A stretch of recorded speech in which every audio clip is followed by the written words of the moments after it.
Assalamualaikum warahmatullahi wabarakatuh. Perkenalkan, nama saya Syedti Hariski dengan NIM 24101160066.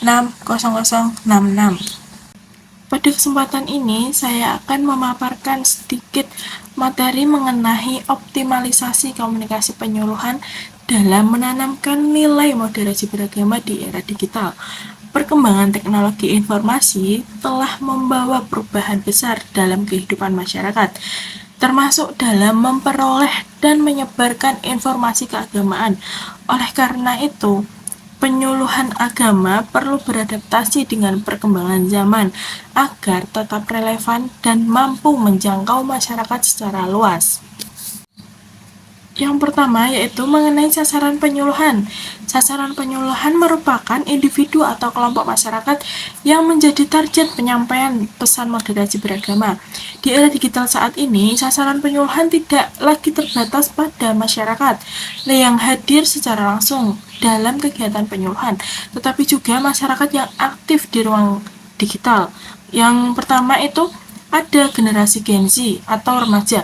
Mereka merupakan generasi yang tumbuh bersama teknologi digital dan sangat aktif menggunakan media sosial. Kemudahan akses informasi membuat mereka rentan terpapar berbagai konten keagamaan yang belum tentu benar.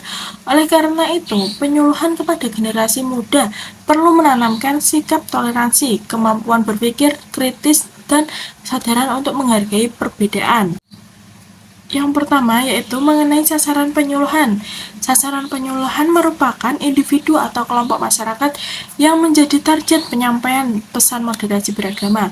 Di era digital saat ini, sasaran penyuluhan tidak lagi terbatas pada masyarakat yang hadir secara langsung dalam kegiatan penyuluhan, tetapi juga masyarakat yang aktif di ruang digital.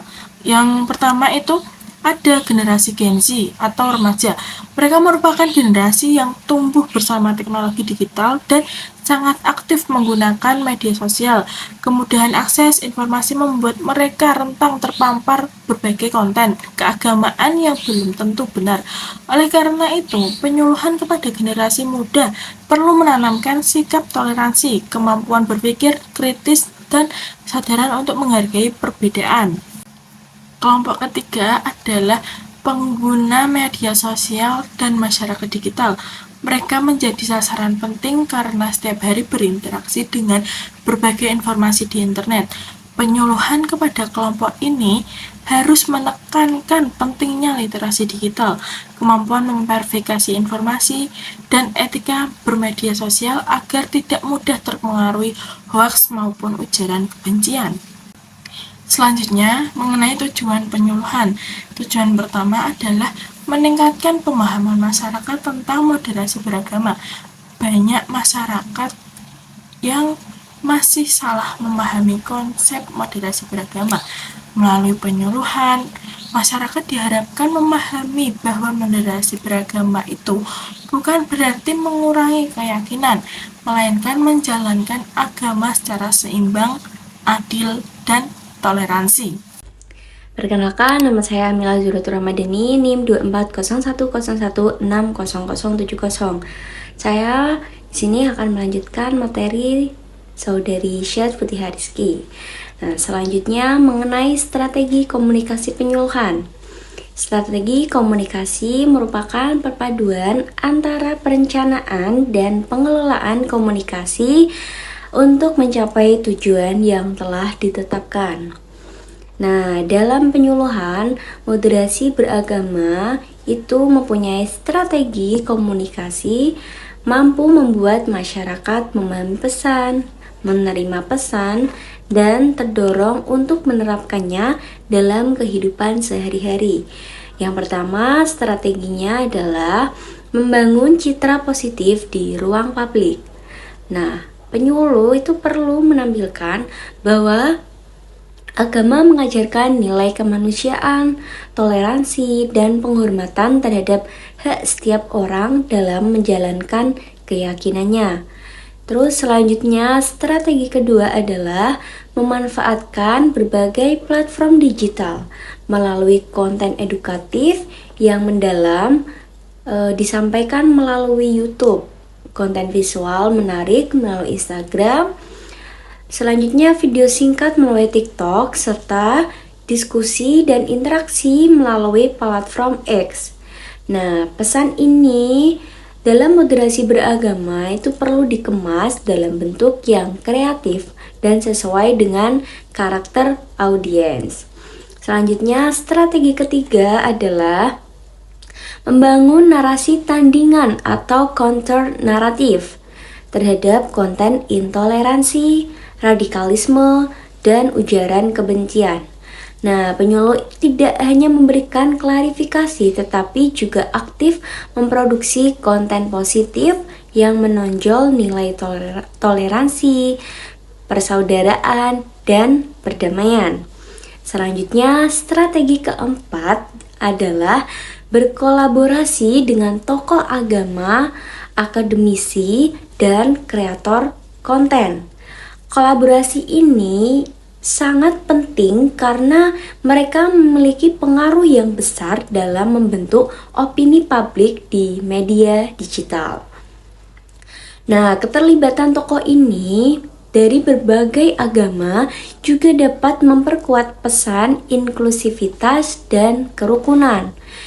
Selanjutnya, strategi kelima adalah menjaga konsistensi komunikasi. Penyebaran pesan moderasi beragama harus dilakukan secara rutin dan berkelanjutan agar pesan tersebut semakin dikenal dan tertanam dalam masyarakat. Selanjutnya, strategi keenam adalah menggunakan pendekatan dialog yang baik atau mujadalah billati hiya ahsan. Dalam ruang digital yang interaktif, penyuluh perlu merespon perbedaan pendapat dengan santun terbuka dan menghargai pandangan orang lain. Tetapi, selain itu, pendekatan persuasif juga sangat penting digunakan. Penyampaian itu harus dilakukan secara halus, logis, dan menyentuh aspek emosional sehingga masyarakat menerima nilai moderasi beragama atas kesadaran sendiri, bukan karena paksaan. Nah, dalam pendekatan partisipatif itu juga perlu diterapkan dengan melibatkan masyarakat dalam diskusi, tanya jawab, maupun pembuatan konten moderasi beragama. Dengan demikian, masyarakat menjadi bagian dari proses penyebaran nilai-nilai moderasi. Adapun pesan utama perlu disampaikan dalam penyuluhan adalah pentingnya sikap tengah, yaitu adil dan toleran, penguatan narasi inklusif dan kontra ekstremisme, serta pentingnya etika komunikasi dan penggunaan media digital yang bertanggung jawab. Nah, untuk mendukung penyuluhan ini, berbagai media dapat dimanfaatkan seperti media sosial, seperti WhatsApp, Telegram, podcast, webinar, website edukasi, infografis, digital, e-poster, hingga video animasi yang lebih menarik bagi generasi muda. Sebagai penutup, keberhasilan penyuluhan moderasi beragama di era digital tidak hanya diukur dari banyaknya materi yang disampaikan, tetapi dari perubahan sikap dan perilaku masyarakat. Nah, dengan strategi komunikasi yang tepat, pemanfaatan media digital yang efektif, serta partisipasi seluruh elemen masyarakat, nilai-nilai moderasi beragama dapat tertanam dengan baik sehingga tercipta kehidupan yang harmonis, damai, dan penuh toleransi. Sekian dari saya. Terima kasih. Wassalamualaikum warahmatullahi wabarakatuh.